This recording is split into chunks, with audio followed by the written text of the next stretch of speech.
यहाँ पर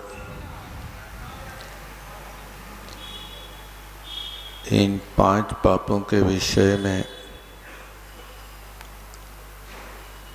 जो अध्यवसाय होता है, इस पापाचरण की क्रिया से सिर्फ पाप का ही बंध होता है। इसके अलावा जो अहिंसादि 5 पापों के त्याग से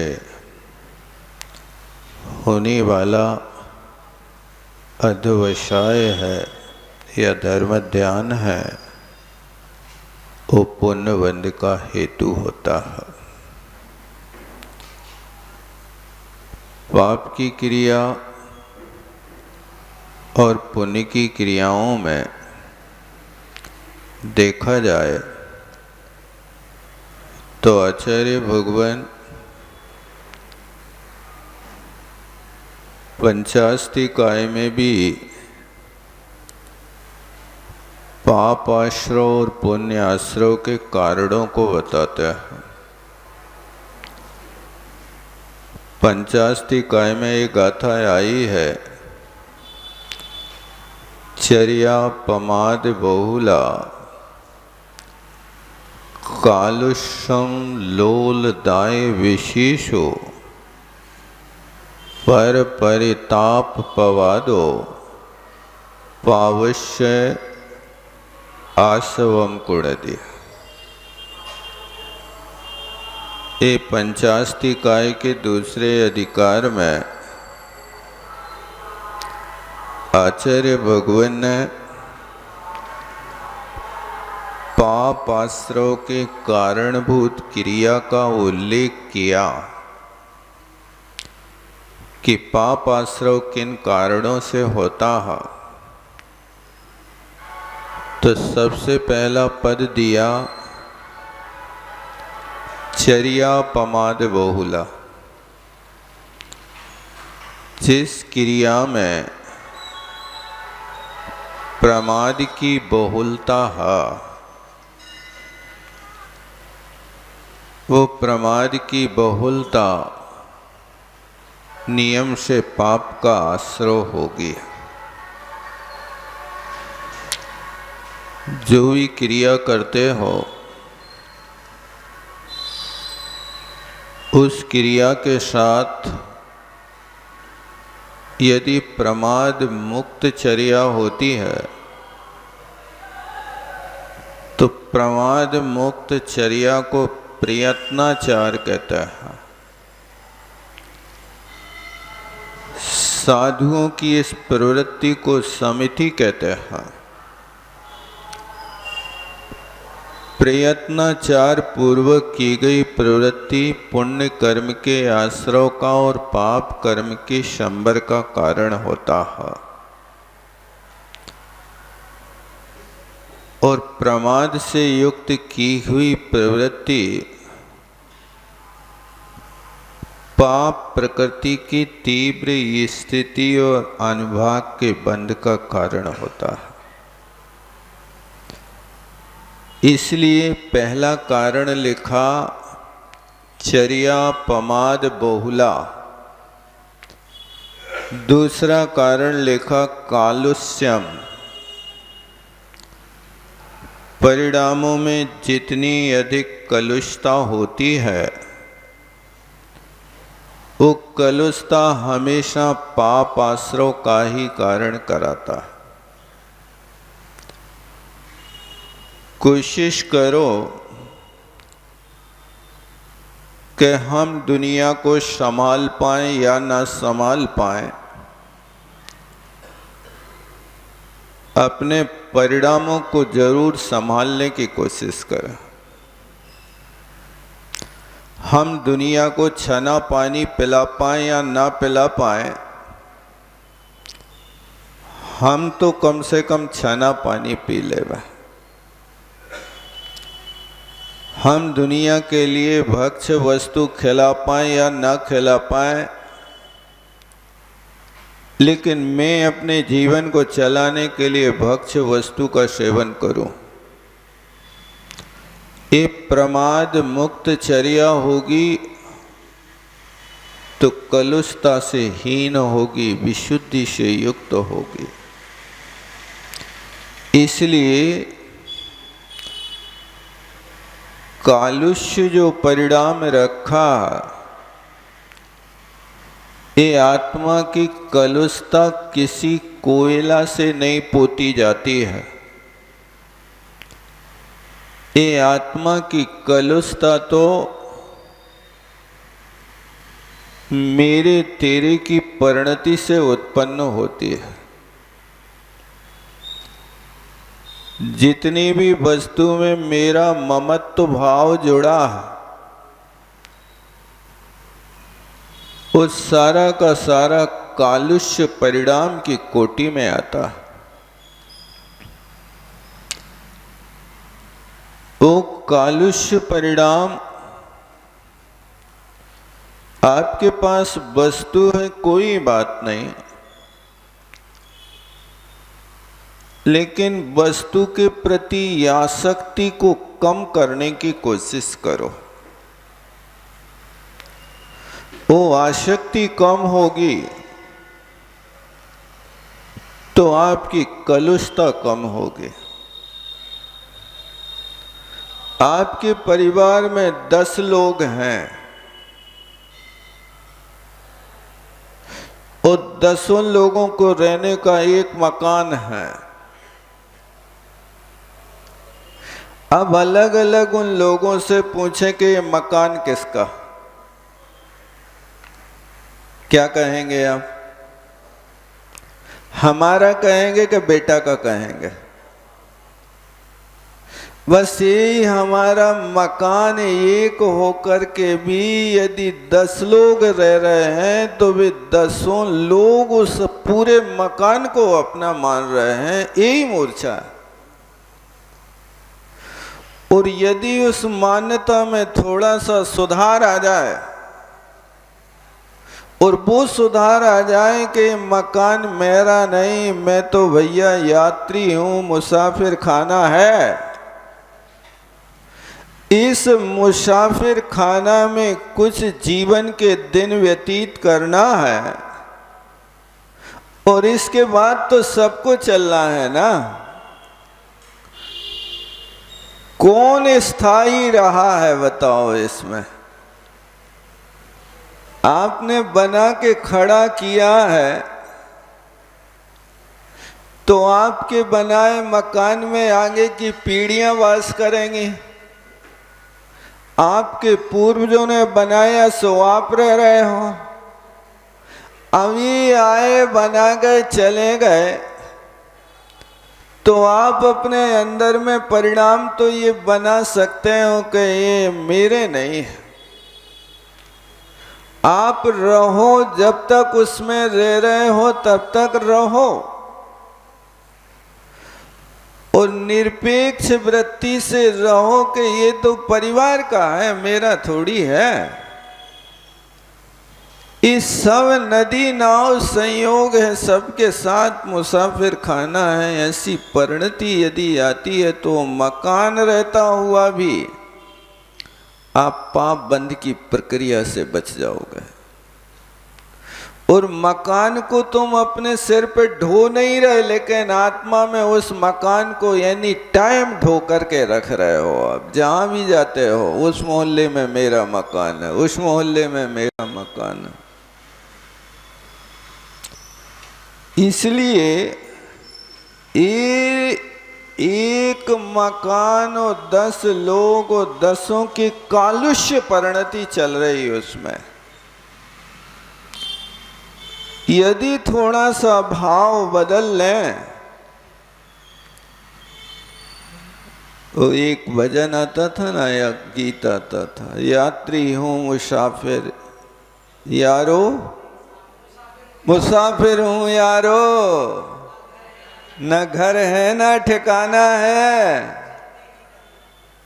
चलते ही जाना है, चलते ही जाना है। ये संकेत तो सुनते रहते हो, मुसाफिर हूं यारो। ये भले ही वहां पिक्चर में गाया गया हो, लेकिन हमारे तो चित्र को बदल सकता है ना। ये सब मुसाफिर खाना ही तो है, चल तो रहे हैं, प्रत्येक पल चल रहे। आप पांव से नहीं चल रहे हो, पल से तो चल रहे ना। पांव भले ही ठहरे, लेकिन पल्स रुकी कि नहीं रुकी? 1 मिनट में तुम्हारी पल्स 72 बार चल रही है, वो कहाँ रुक रही है? आप कह रहे हो हम रुके हैं, मकान में रुके हैं। उस मकान में भी तो प्रति पल सोते उठते बैठते खाते पीते चल ही रहे हो। और वो एक एक पल तुम्हारी बढ़ रही है, तो जीवन के लिए वो एक एक समय खाती जा रही है। दोबारा लौट करके वो समय आने वाला नहीं है। जो पल तुम्हारा 1 घंटे पहले व्यतीत हो गया, अब तुम करोड़ों स्वर्ण मुद्राओं को देकर के भी उस समय को खरीदना चाहो तो खरीद नहीं सकते हो। इसलिए जब खरीद नहीं सकते हो तो बीती ताह विशार दे, जो बीत गई उसको भूल जाओ। लेकिन हम भूल नहीं पाते। इसलिए जितनी भी वस्तुएं हैं, जो भी वस्तु स्वरूप है, घर में ट्रकों से माल रखा है और सब लोग उसके मालिक हैं। कोई नहीं कहता कि ये मेरा नहीं है। भैया बस नहीं कहते इसलिए बंद हो रहा, और कहना बंद कर दो कि ये मेरा नहीं है, किराए का। बंद की प्रक्रिया बदल जाएगी। इसलिए कालुष्यम लिखा कि यहाँ जो परिणाम है एक कालुष्य है। एक कलुषता हमेशा व्यक्ति के लिए पाप आश्रय का कारण है। और तीसरा कारण लिखा विषयेषु लोलदाय, पंचेंद्रिय के विषयों में कितनी लोलुपता है, कितनी ग्रद्धता है। वो पंचेंद्रियों के विषयों की ग्रद्धता बंध का कारण है और पाप बंध का कारण है। घर से नाश्ता करके चलते हैं और रोड पे आकर के कोई मित्र कहे कि आओ चाट लो, तो वहीं चाट में बैठ जाते हैं। ये नहीं कहता कि अभी तो आए नाश्ता करके। क्या करें? ये पंचेंद्रियों के विषयों की लोलुपता है कि प्रति पल तुम्हें मिलता जाए, तो वो पंचेंद्रियों के विषयों की अग्नि में ऐसा होता है कि उसमें जैसे अग्नि में ईंधन डालते जाओ तो अग्नि कभी नहीं कहती बस बंद करो। कहती क्या कभी अग्नि? ये जिन जीवों के इंद्रियों की लोलुपता होती है, वे कभी नहीं कहते कि बस अब बंद करो, अब नहीं चाहिए, कुछ भी नहीं चाहिए। भी त्याग नहीं कर सकते हैं आधा घंटे के लिए। क्या कर सकते हो? आप त्याग का उपदेश भी नहीं दे सकते हो। आपका बेटा आधा घंटा के लिए पाठशाला आवे तो बाटल लेके आवे, 2 घंटा को स्कूल जावे तो बाटल और वहां पर टिफिन लेके जाता है। त्याग की तो प्रवृत्ति तुमने सिखाई नहीं कि बेटा घर से जा रहे, जब तक घर पे ना आओ तब तक के लिए त्याग करके जाओ, ये तुम्हारा संबर निर्जरा का कारण होगा। ये बात तो हम सिखाते ही नहीं। इसलिए ये पंच इंद्रियों के विषयों में लोलदाय लिखा। कुंद कुंद स्वामी ने पंचास्ति काय में खोल के देख लो। ये पाप आश्रय के कारण है। और इसके बाद लिखा पर परिताप, दूसरों को पीड़ा देना भी पाप आश्रय का कारण है।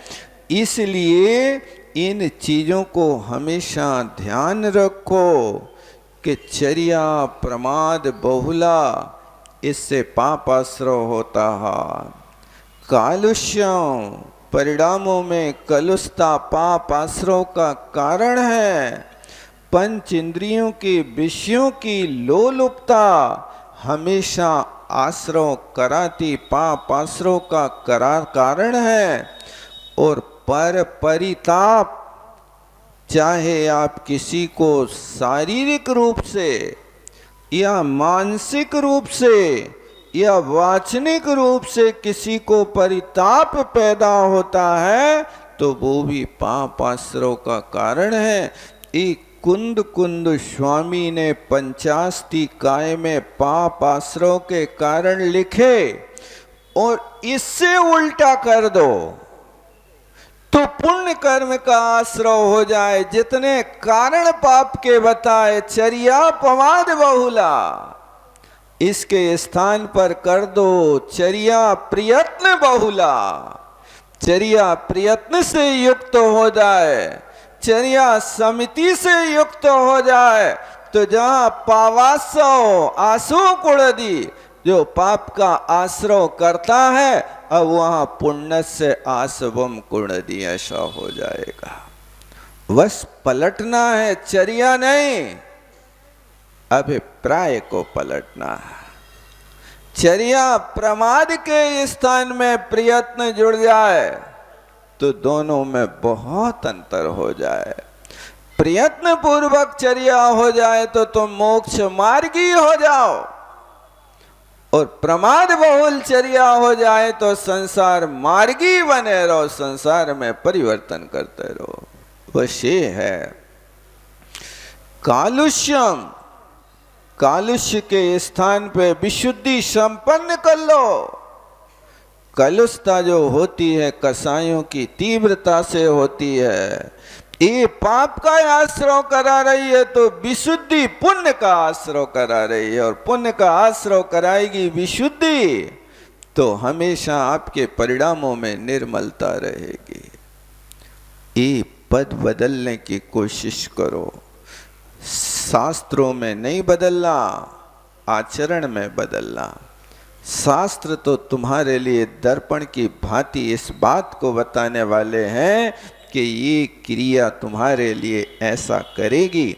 इसलिए कालुष्यम और लोलदाय विशेषो, ये पंच इंद्रियों के विषयों में लोलुपता के स्थान पर संतोष धारण कर लो। जो बार बार खाने की आदत है उसको सीमा में बना लो।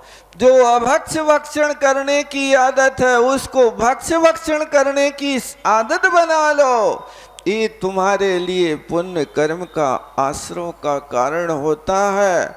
सब कुछ लिखा रहता है तुम्हारे उस कागज के ऊपर के, ये कब की बनी, किसकी बनी, कैसी बनी, क्या क्या मिला।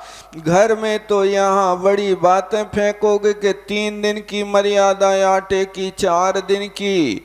वहाँ तुम्हारे टमाटर के सूप बाजार से खरीद के ला रहे पैकेट में बंद, उनकी कौन सी मर्यादा है। घर में दूध डेयरी का आता तो अंतर मुहूर्त के भीतर छानना है। वे पैकेट में कितने दिन और कितने महीनों के भरे हैं, कोई ठिकाना है। यही तो लोलदाय विशेषु, ये इंद्रियों के विषयों की लोलुपता तुम्हें विचार नहीं करने देती है। खाना मना नहीं है, खाने का आदेश तो भगवान ने भी दिया है, खाओ बेटा।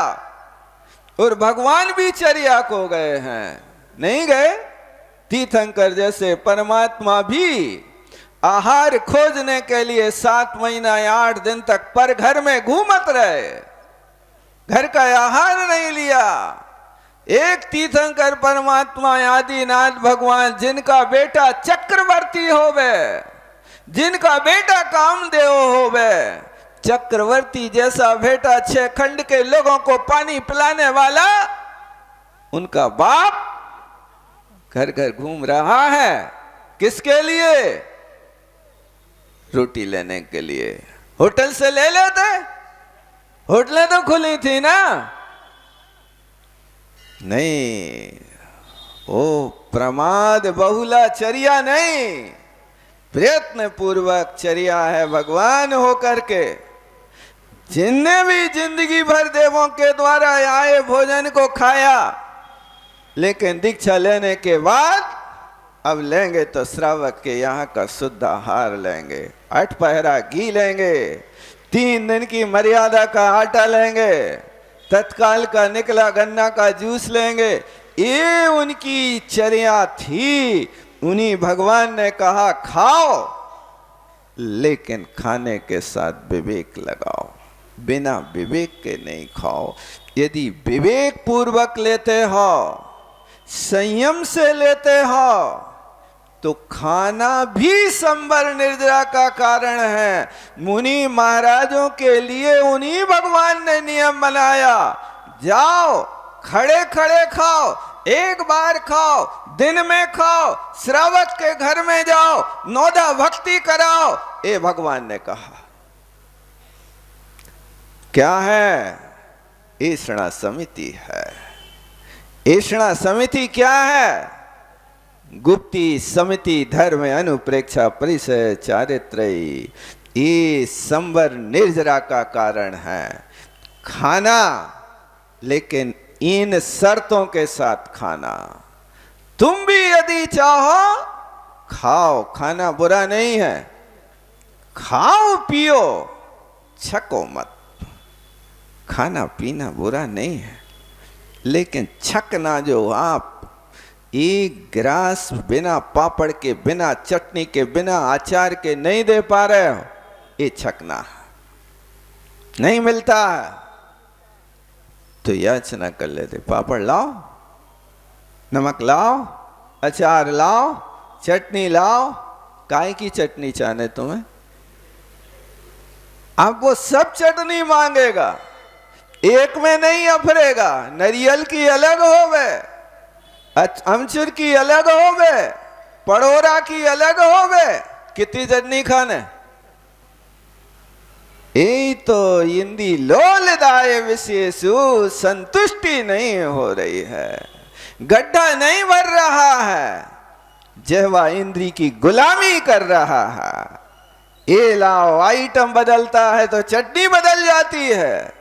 रोटी खाएगा तो अमचूर का अचार चाहिए, इडली खाएगा तो नारियल की चाहिए। नहीं हो रहा। ये इंद्री विषदाय लोलेसु, ये इंद्रियों के विषयों में लोलुपता है, उसको थोड़ा सा बदल लो, जो मिल जाए समता से ले लो। ये जीवन खाने के लिए नहीं है, साधना का जीवन है। उस साधना के लिए हमें शरीर में वैसे काम करना कि जैसे दीपक जलता रहे, इसलिए तेल डालना आवश्यक है। जीवन की ज्योति जलती रहे, इसलिए इंद्रियों का विषय देना ये आवश्यक है।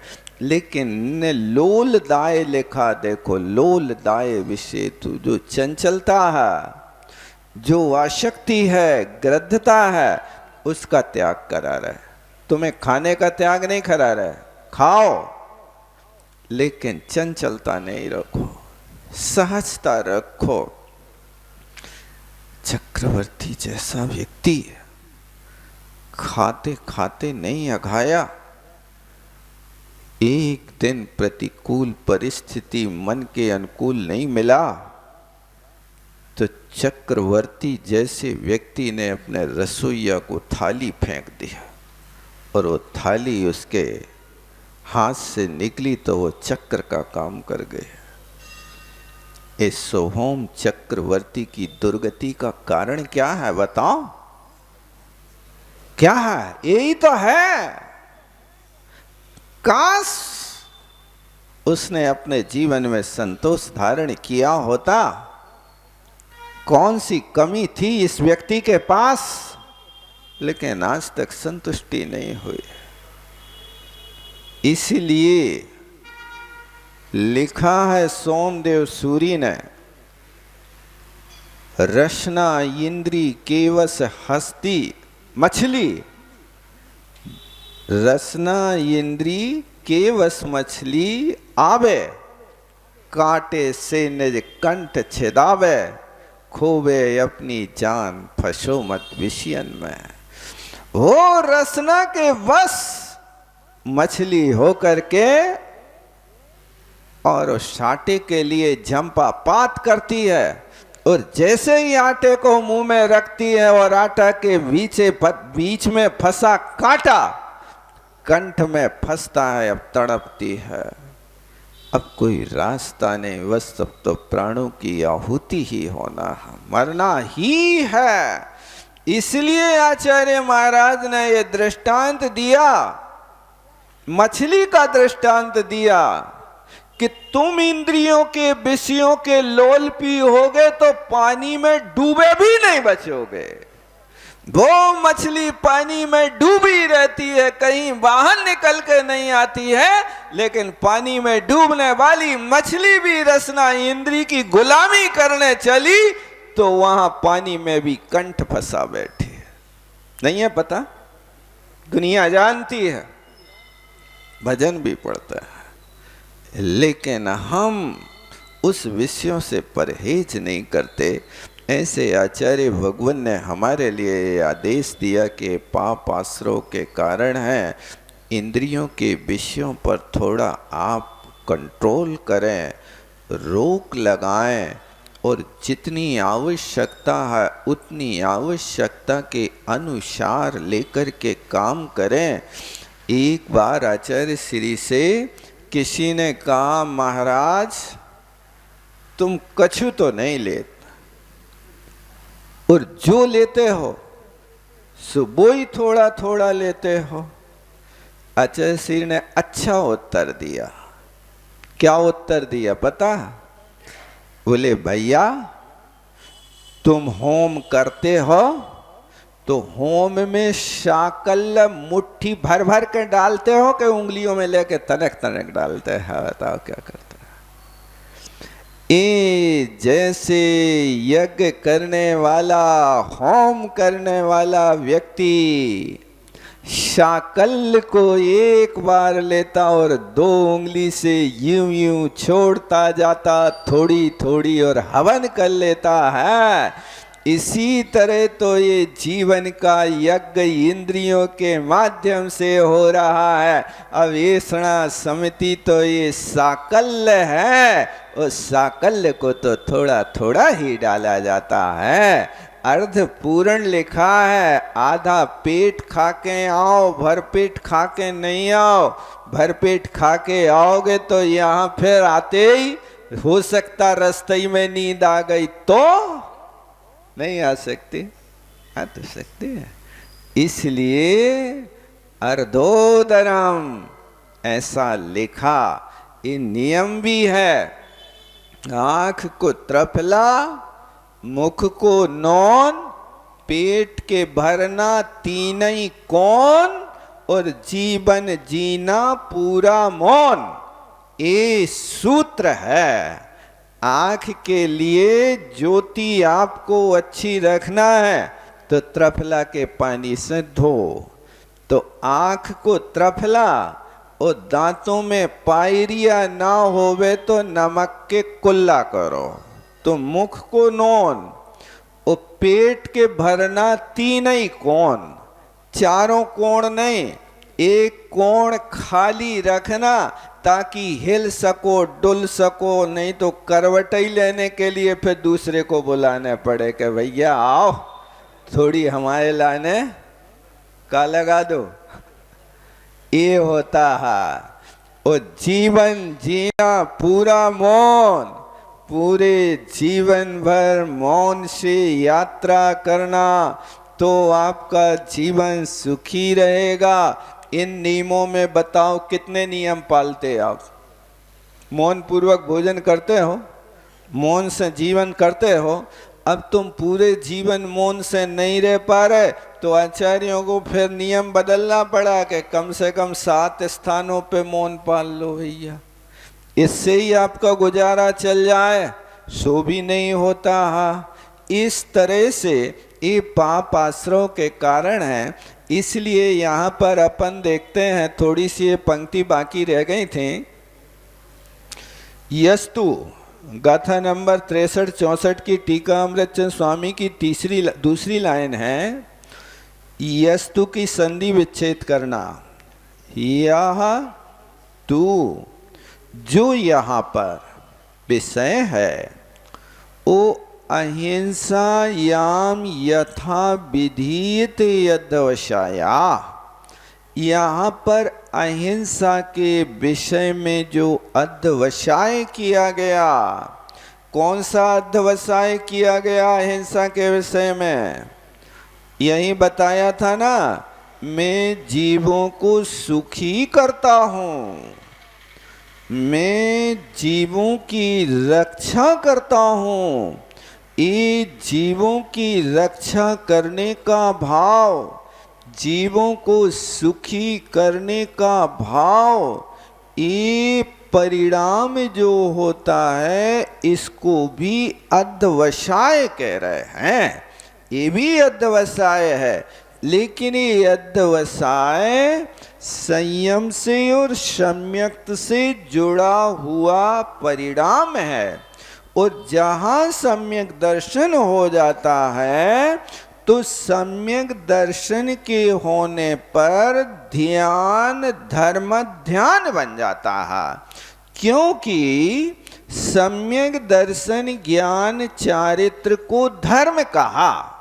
किसने कहा है? समंत भद्र महाराज ने लिखा ना, दर्शन ज्ञान, क्या है कारिका? दर्शन ज्ञान चारित्र नहीं, यहाँ श्रद्धा न, इसके पहले कि सम्यक दर्शन ज्ञान चारित्र ये धर्म है, ऐसा धर्मेश्वरा विदु। धर्म के ईश्वर तीर्थंकरादि भगवंतों ने कहा है। यदि प्रत्यनेकानि भवन्ति भव पद्धति, यदि माने दर्शन ज्ञान चारित्र से विपरीत मिथ्या दर्शन मिथ्या ज्ञान मिथ्या चारित्र होवे तो वे संसार के कारण हैं। धर्मम, दर्शन ज्ञान चारित्र को धर्म कहा। और सम्यक दर्शन के साथ में होने वाली प्रवृत्ति जो ध्यान पूर्वक होती है तो धर्मे सती यत जायते तद धर्म ध्यानम कथ्यते। ये सम्यक दर्शन के साथ में धर्म ध्यान कहा जाता है। इसलिए 24 ठाना में अथवा दूसरी पुस्तक धवला जी में उनने ये बात लिखी कि नरकों में भी यदि चौथा गुणस्थान नारकी ने प्राप्त कर लिया तो एक धर्म ध्यान तो उसके पास हो ही गया, नहीं हो गया, होता है। क्योंकि 4 प्रकार के धर्म ध्यान हैं। वे 4 प्रकार के धर्म ध्यानों में सबसे पहला ये चतुर्थ आदि गुण स्थान में हुआ करता है। इसलिए अहिंसा धर्म होगा तो वो अहिंसा धर्म सम्यक दर्शन से एक सीढ़ी और बढ़ गया। यदि अणुव्रती है तो पंचम गुण स्थान वर्ती के हुआ, और यदि महाव्रती बना और महाव्रती में अहिंसा महाधर्म में आया तो सकल व्रती बन गया। ये वहां पर उसमें अंतर डालना। जैसा हिंसा का परिणाम है तो हिंसा का परिणाम संक्लेश से होता है, प्रमाद बहुल चर्या से होता है, यहाँ इंद्रियों की लोलुपता से होता है और दूसरों को पीड़ा करने का परिणाम होता है। इस तरह से ये तो सारे के सारे मिथ्यात के साथ पाप सहित भूमिका होती है। लेकिन जब अहिंसा का परिणाम हुआ तो यहाँ परिणाम बदल गया। इसलिए यहाँ ये परिणाम को हमेशा ध्यान रखो हिंसा अहिंसा दोनों एक साथ नहीं हो सकती हैं। दो पथ पंथी चले न पंथा। और क्या है? दो पथ चले और दो मुख सुई सिले न कंथा। दो ही काम नहीं होए सयाने, विषय भोग और मोक्ष उचाना। देखो, ये नीति की बात बहुत पहले पढ़ी थी, चौथी पांचवी क्लास में हुई है, ये शायद दोहा आता होगा, वहीं का है ना। कहते दो पथ पंथी, जो राहगीर है वो पूरब में भी जावे और पश्चिम में भी जावे, चल नहीं सकता। एक ही पथ चलोगे, पूरब में जाओ या पश्चिम में जाओ, ये नियम है। दो पथ, एक हिंसा का पथ और अहिंसा का पथ, एक साथ नहीं चल सकते हो। एक काम करिए, जब आपके पास एक काम हो रहा है उस समय दूसरा काम गौण हो जाएगा, वो नहीं हो सकता है।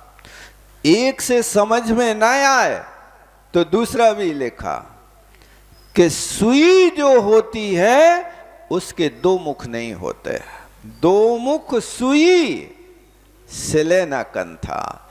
जिस सुई में दो मुख हो गए उससे तुम कथरी नहीं बना सकते हो। बना सकते हो क्या? नहीं बनेगी। मुख तो एक ही होगा उसका, और वो मुख होगा जहां से वो अपना रास्ता बनाएगी। और पृष्ठभाग होगा, पृष्ठभाग वहां बने रास्ते से निकलने का होगा। पृष्ठभाग की पीठ पर तो धागा सवार होगा, लेकिन जहां उसका मुख होगा वहां कोई सवार नहीं होगा। तभी तो जाकर के वो द्वार खोलेगी ना, नहीं तो कैसे खोलेगी बताओ। इसलिए सुई के दो मुख होवे तो तुम्हारी कथरी नहीं सिल सकती है। एक ही मुख होगा, और दूसरे मुख में वहां धागा डालोगे तब तो जाकर के तुम्हारी कथरी सिलेगी, अन्यथा नहीं सिल पाएगी। इसलिए कहा दो ही काम नहीं होए सयाने, रे समझदार। समझ, दो काम एक साथ नहीं होंगे। हिंसा का काम और अहिंसा का काम एक साथ नहीं होगा। ये दो ही काम नहीं होए सयाने, और विषय भोग और मोक्ष उचाने। यहां पर हम स्त्री पुत्र मित्र घर आदि को नहीं छोड़ सकते, और हमें तो शांति चाहिए। बाजार में मिल जाए, खरीद ले आओ, मिल जाए। शांति बाई नाम की तो मिल सकती है, लेकिन वो शांति वाई ज्वालामुखी होगी इसका ठिकाना नहीं। ये पैसों में मिलने वाली शांति नहीं, ये शांति तो साधना से आने वाली है। ये शांति तो अहिंसा धर्म से आने वाली है। ये शांति तो आपको व्रताचरण की क्रिया से आने वाली है। यदि वो वास्तविक शांति चाहिए आपको, तो आप एक क्रिया अपनाओ। कई लोग बड़ी डींगे हाँकते रहते हैं, मुझे तो कुछ अच्छा नहीं लगता, मुझे घर से मोह ही नहीं है, लड़कों बच्चों से मोह ही नहीं है, कपड़ों से मोह ही नहीं है। उन कपड़ों को मोह तुमसे है कि वे तुम्हारे शरीर में चिपट रहे हैं। ऐसा करें? कपड़ों से मोह नहीं है। हम क्या बताएं, हम तो अंबर सहित दिगंबर हैं, तुम्हारे मुख से शोभा नहीं दे रहा है। कोई दूसरा कहे कि तुम इतने विरक्त परिणामी बैरागी जलते भिन्न कमल की युक्ति चरितार्थ कर रहे हो, तब तो शोभा देगा, नहीं तो अंबर के भीतर तो सारे नंगे। बताओ कौन है ऐसा के जो नहीं होवे? अंबर सहित दिगंबर है, तू अपनी बात यहां पर ऐसी कह रहा है। ये योग तो नहीं हो सकता। अंबर का वहां प्रवेश नहीं जहां से दिगंबर होना है। दिगंबर तो भावों से होना है, बाहर की वस्तु से दिगंबर नहीं होना। इसलिए सरवार सिद्धिकार ने कहा कि घर छोड़ने के बाद सन्यासी बन जाते, संत बन जाते, तो वे कहते हैं भूल में मत रहना पगले, घर छोड़ने से कोई त्यागी नहीं बनता। गृहस्थ घर छोड़ करके वन में बस जाए तो भी मुनि नहीं हो सकता, और मुनि वन छोड़ करके भवन में बस जाए तो भी वो ग्रस्त नहीं हो सकता। क्यों? भावागार विवक्षितत्वात्, यहां तो भावों में बना हुआ जो घर है उस घर को मिटाना है। जो भावों में तुमने घर बसा रखा है उस घर को जब तक नहीं हटाओगे तब तक आप साधु नहीं बन पाओगे। गृहस्थ वन में रहता हुआ भी, इसीलिए लिखा बने पी दोषा प्रवंती रागीणाम, रागियों को तो वन में रहते हुए भी दोष उत्पन्न होते हैं। और ग्रहे भी पंच इंद्रिय निग्रहस्तवा, और घर में रहता हुआ यदि पंच इंद्रियों के विषयों का निग्रह कर रहा है तो घर में रहता हुआ भी घोर तप कर रहा है। ये लिखा है आगम में, आप पढ़ो तो। लेकिन करें क्या? पढ़ते हैं लेकिन समझ में नहीं आता है। यदि राग के साथ वन में रहोगे तो भी वहां जाकर के तुम गृहस्थी बसाए हो। क्या हो? घर छोड़ दिया, वन में रह रहे, मठ बना रहे और दुनिया भर के कर्म कर रहे, त्यागी नहीं हो भैया। त्याग का मार्ग तो अहिंसा से खुलता है, और वो अहिंसा का मार्ग जब हिंसा का त्याग करोगे, अहिंसा होगी, तो वो अहिंसा अविसराग रूप में होगी। इसलिए सराग अहिंसा, सराग सत्य, सराग अचौर्य, ये पुण्य बंध का कारण होगा। और जब वही सराग महाव्रत श्रेणी आरोहण करेगा तो वीतराग चारित्र की कोटि में होगा, और वो वीतराग चारित्र धीरे धीरे पुण्य की भी बंध विच्छुत्ति करेगा। निर्जरा नहीं करेगा, कर्म की बंध विच्छुत्ति करेगा, बंध रोकेगा। पुण्य की निर्जरा तो होती ही नहीं। पुण्य तो जितना अनुभाग में बंधा है वो आगे आगे और चतुस्थानी चतुस्थानी बढ़ता जाता, घटता नहीं है। लोग पुण्य की भी निर्जरा करा रहे, नहीं होती, कर ही नहीं सकता है। कितने भी उपाय करो, निर्जरा होगी तो पाप की होगी। क्षय होगा तो यहां पर पाप का होगा।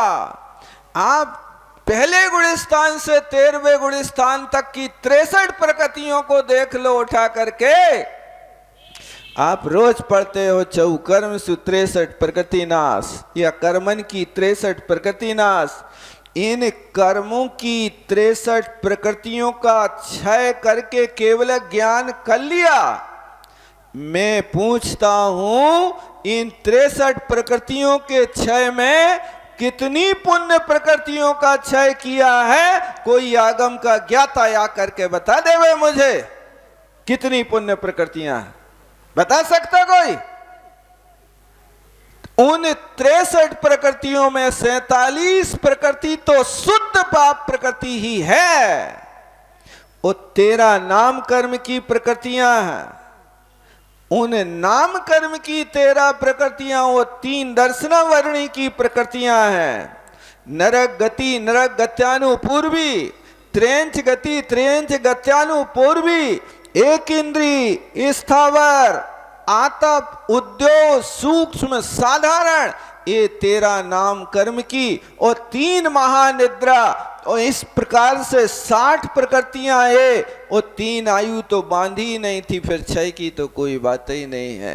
इन 63 प्रकृतियों में जो 60 प्रकृतियों की छपड़ा करी, उन 60 प्रकृतियों में आतप उद्योत को छोड़ करके से सारी की सारी प्रकृतियां ऐसी हैं। अब इनसे क्या करोगे तुम?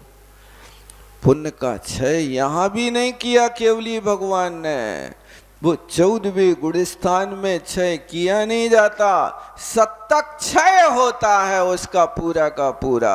उदय तो सिर्फ 12 या 13 प्रकृतियों का 14वें गुणस्थान में, लेकिन सत्ता 85 प्रकृति की है। यहां पर सिर्फ बंद विच्युति पुण्य और पाप की 10वें गुणस्थान में हो जाती है, बंद नहीं होगा, लेकिन अभी क्षय नहीं होना। इस प्रकार से यहाँ पर पुण्य की व्यवस्था को आचार्य भगवान कह रहे हैं। तो यहाँ जो सराग रूप प्रवृत्ति होगी, वो सराग रूप प्रवृत्ति अभी बंद कराएगी, पुण्य का बंद कराएगी, रोक नहीं सकते हो आप। बस इतना है कि वो पुण्य का बंद यदि आप अहिंसा से करोगे, सत्य से करोगे, अचौर्य से करोगे, तो तुम्हारा पुण्य इतना गाढ़ा होगा कि वो चतुस्थानी पुण्य बंधेगा। चतुस्थानी का अर्थ कि पुण्य के भी 4 भेग होते हैं, गुड़, खाड़, शर्करा और अमृत। जो चतुस्थानी पुण्य होता है वो अमृत की तरह इतना मीठा होता है कि एक बूंद चख लो तो यार अमर हो जाओ जिंदगी भर के लिए। ये चतुस्थानी पुण्य का बंध वहां होता है। वो पतला पुण्य जो होता, आप लोग कहते हैं ना अभी पुण्य गाढ़ा नहीं हुआ, बेटा जब तक व्रत नहीं लोगे तब तक गाढ़ा पुण्य मिलने ही नहीं तुम्हें। तो गाढ़ा पुण्य तो व्रतियों को होता है, चतुस्थानी उनको होता है जो हिंसा, झूठ, चोरी, कुशील कर रहे, वे पुण्य बंद कर भी रहे कि नहीं कर रहे। जो तो देख लो कुंद कुंद स्वामी की लेखनी से, वे तो लिख रहे शुद्ध एव शब्द डाल रहे हैं। देखो गाथा में उठा करके, एव पावम बज्झे, वे तो पाप ही बंद करते हैं, उनको पुण्य होते ही नहीं। जहां हिंसा, झूठ, चोरी, कुशील है, ये विभ्रम मत पाल लेना कि हम पुण्य बंद कर रहे हैं, पुण्य बंद कर रहे हैं। ये पहले आचरण करो, अहिंसा, सत्य, अचौर्य, ब्रह्मचर्य, परिग्रह त्याग पहले आचरण में लाओ, तब कहीं काम होगा। हम तो मंदिर आते हैं, मुट्ठी भर चावल चढ़ा रहे हैं, परिग्रह त्याग नहीं कर रहे। अरे देखो मुट्ठी भी पोली पोली बन रही के नीचट, देख लो मुट्ठी भर ईमानदारी से ला रहे कि 4 दाने ला रहे हो।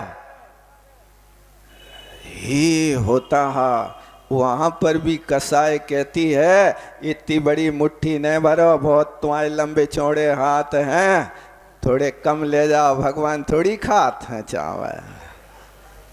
ऐसा कहते लोग। जावाणी के ज्ञान से शुझ